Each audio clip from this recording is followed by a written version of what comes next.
I'm so mad. I never cared enough to watch an interview about Sam Bankman-Fried ever before all this craziness. I warned people 4 months ago that this was gonna probably happen, but I wish I'd known even sooner. For him to be a multi-billionaire, there's no way in hell I can't be a multi-millionaire. He's an idiot. Like, I thought he was a nerd and smart. He's a real life idiot. Watch this, Coffeezilla. We have our differences, but thank you, brother. You did amazing. This, like the video I did before, this is the type of video we wanted as a crypto community. Somebody that knew to ask the right questions and put the heat on his ass. And Coffeezilla didn't let him babble forever and all that stuff. So let me stop babbling. Watch this. Let me know your thoughts in the comments. But But again, here's the thing: how do you account for maybe the difference in what people are hearing from insiders who are not being accused of fraud, and you who sort of is? There's a very different sort of story going on here, where you're saying like, oh, there's this big position that we didn't know about.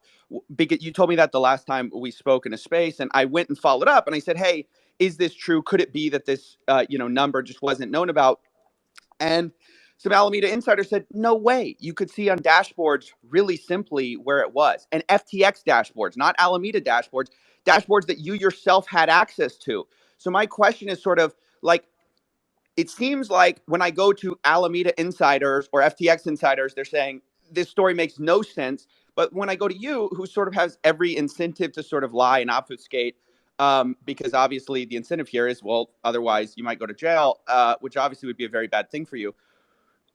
It seems like all of a sudden all the excuses come out, and then when we follow up on them, they don't seem to be true. So I don't know, like, help me square this, because it'd be nice if you were telling the truth, but everything we're hearing from insiders is that you're not. I don't know what to tell you. I'm saying what I believe. I don't know which insiders you're talking about. I don't know exactly what they said. It doesn't line up with my beliefs, but I can't speak to what they think or what they said. But I'm why are sorry I can't give multiple you people more, but within your company at less senior roles knowing more about the company than you? and Alamy was not a company that was running at the time. But I hear you. I'm sorry. I don't know exactly what you're referring to. I don't know who you're talking about. I don't know what they said. Um, I don't, Well, I'm telling you what some of what they said. I mean, for and example, one of I them was know that there was like that backdoor system or whatever. A, that you knew it existed, and B, that it was easy to see the balance or the position of Alameda very simply on FTX dashboards, because uh, they had a margin trading account with you guys, so you guys could have seen it. but You guys uh, could see the margin positions of but everybody. No, but a lot of the position did not appear in that main account. so where was the position? It was in a separate stub account, I believe, related to wire transfers that had been sent, to Alameda Research, generally primarily to FTX, having its own bank accounts. So who controlled the secret stub account? I Did I'm anyone at Alameda know about this secret stub account? I mean, are we supposed to believe that just like there was this stub account that nobody knew about? I don't know who knew about what when. I'm sorry. I mean, clearly somebody lost the money, right? Like, obviously the money went somewhere. Somebody lost it.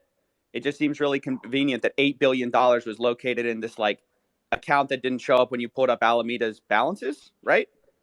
Yeah, I don't know what to tell you.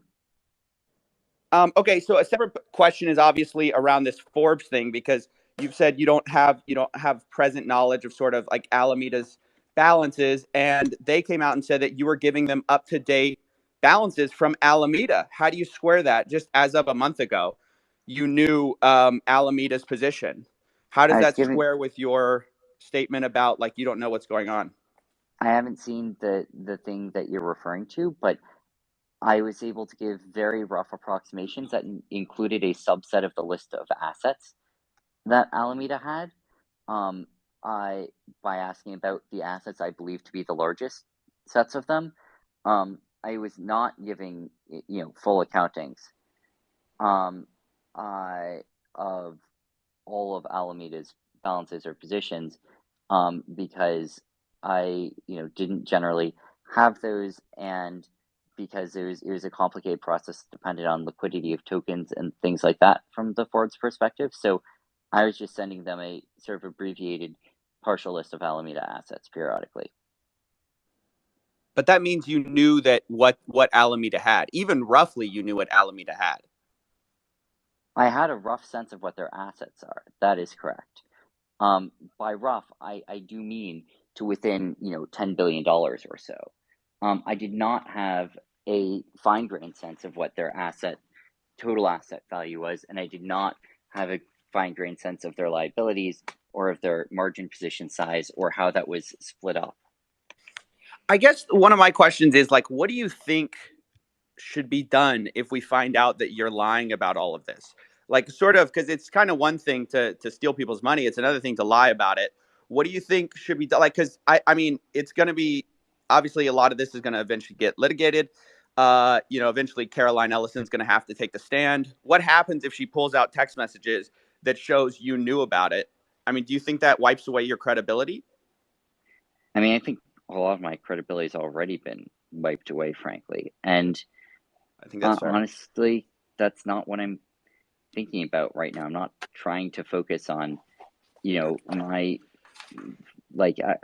just thinking about customers here who I think are what matter. So you're saying there's a chance for them to get money back, or for us to get our money back? I don't want to speak out of turn, and I can't make promises on behalf of the company. I can't speak on behalf of the company. And I don't know what decisions everyone's going to make. I do know that FTX US, to my knowledge, is totally solvent and could, I think, return everyone's money tomorrow if it wanted to.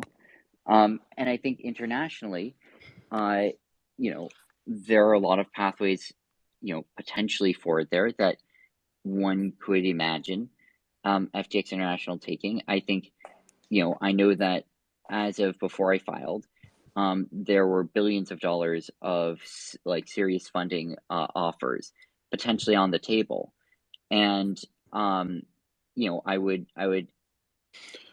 expect and hope that those are being deeply. Who were those funding offers? I don't know that I have authority to say. Well, you said you had $4 billion Yep. that came in, right? Yep. Does that still exist? Was that ever real?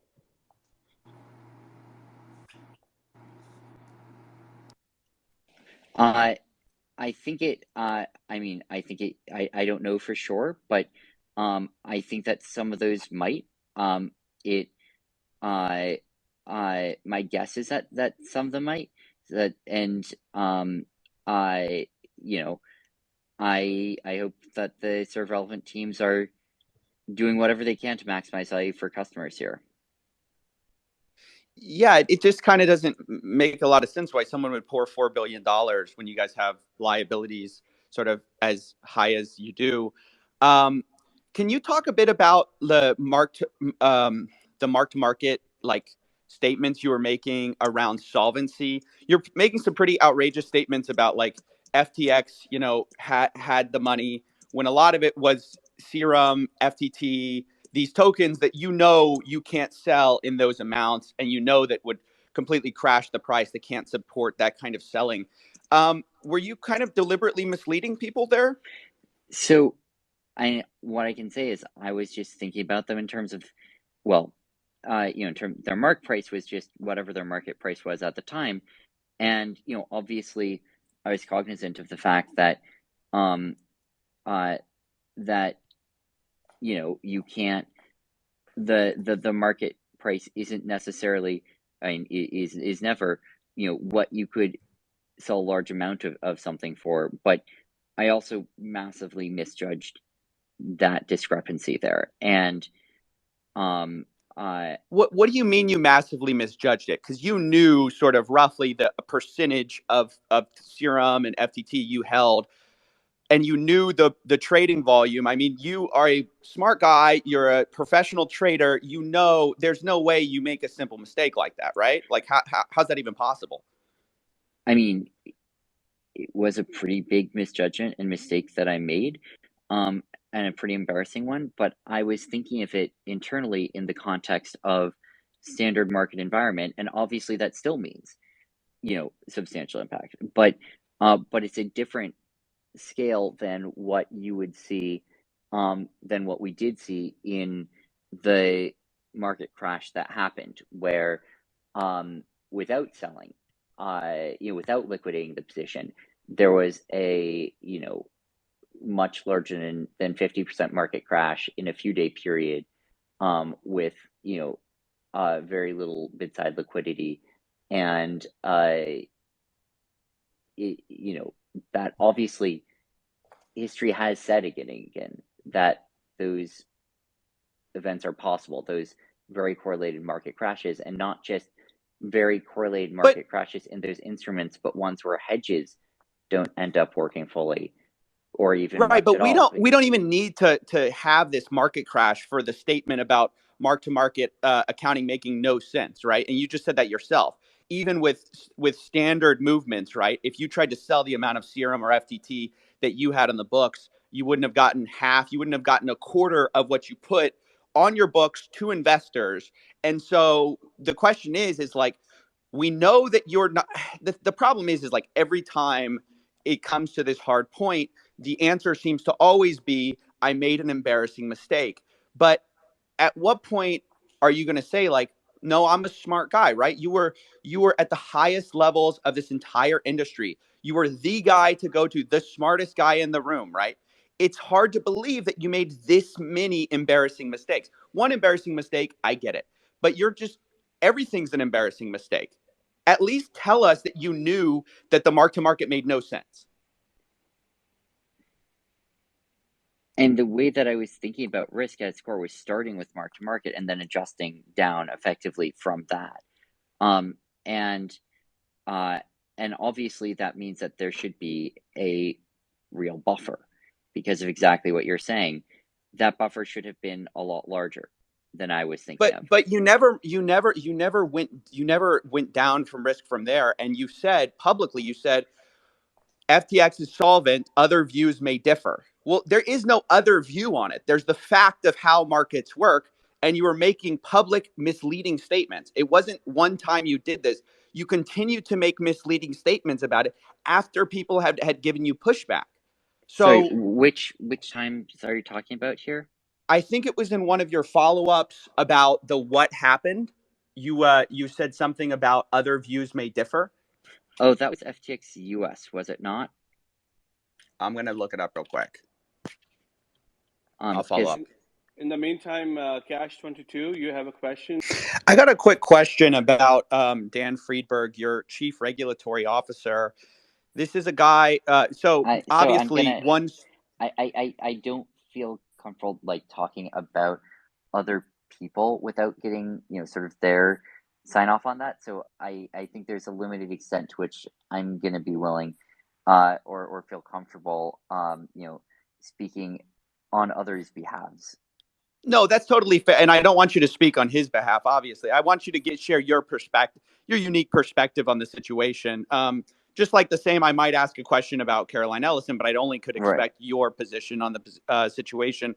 So, kind of the situation there is obviously this is sort of a tale of two stories about how FTX failed. One is like a lack of regulation, a lack of clarity, the kind of just this thing that accumulated over time. The other one is, of course, a story of fraud. Of course, we have to look at who were the adults in the room. One of the adults, obviously, was Dan Friedberg, chief regulatory officer. I'm sure you're aware he was behind the ultimate bet scandal where he gave players God mode in a poker game where people could see the hands, and he actually basically conspired with Russ Hamilton to hide that. So does that suggest something about your intention that you hired a guy that basically one of his biggest achievements was hiding fraud? Can you explain sort of your thinking? I know you don't want to talk about him. Can you explain your thinking about why this would be the guy you choose as the chief regulatory officer?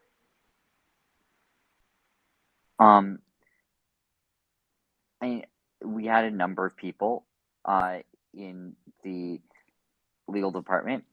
We that was, maybe our fastest growing department. We had a number of outside law firms as well. Dan was obviously one of the people who had been, working, for FTX for a while. He's the chief guy. He should have caught some of this stuff, you'd think, in theory. Well, when you say he's the chief guy, I mean, there's, we also had general counsels. We had other positions as well, but, I can't speak to what other people's, views were, what they thought or knew or were intending when, but I know that like our legal and regulatory team had an enormous task in front of them. We were looking to get licensed and regulated in dozens of jurisdictions at once. We did end up doing that. That was an unbelievably large undertaking, which I think took up most of the time of most of our legal and compliance departments, and in retrospect, I think probably took up too much time. But at the end of the day, I was CEO, and that means that at the end of the day, it's on me to make sure that we have people who are in charge of all of the important things. And I did that for some of the areas. I failed to do that for others. But why'd you choose him specifically? I mean, obviously, you could have chosen a lot of different lawyers to go with. And I understand you had multiple lawyers, but if this story of FTX is largely a failure of regulation, a failure of controls at an organization, and your chief regulatory officer is Dan Friedberg, the question is, well, maybe this wouldn't have happened if you hadn't put a guy like this in front of this. I'm not obviously saying it's his fault solely, but I'm just asking sort of what was the thinking behind putting this guy in charge? Because it seems like you couldn't pick a less qualified candidate if you want to get actual regulation in the room. I'm pretty I didn't say this was a failure of regulation, and we did an enormous amount of work on getting licensed and regulated. We're licensed in more jurisdictions than I think any other exchange was. I think it was absolutely a failure of oversight of risk management. But and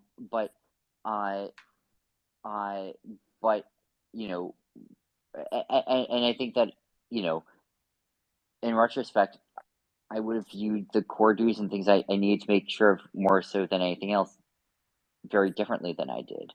But from a becoming licensed perspective, we did do quite a bit there, and were able to accomplish that in a fairly short period of time. And so I think I'm not sure that I completely agree with the premise of that framing of the question. And I'll just say that like the people who work with FTX, like I have enormous respect for most of them, and they did enormously valuable work, and they didn't do all the work. Obviously, there are really important things that didn't get done, but that's on me as CEO to make sure that there are people who are doing all of the important things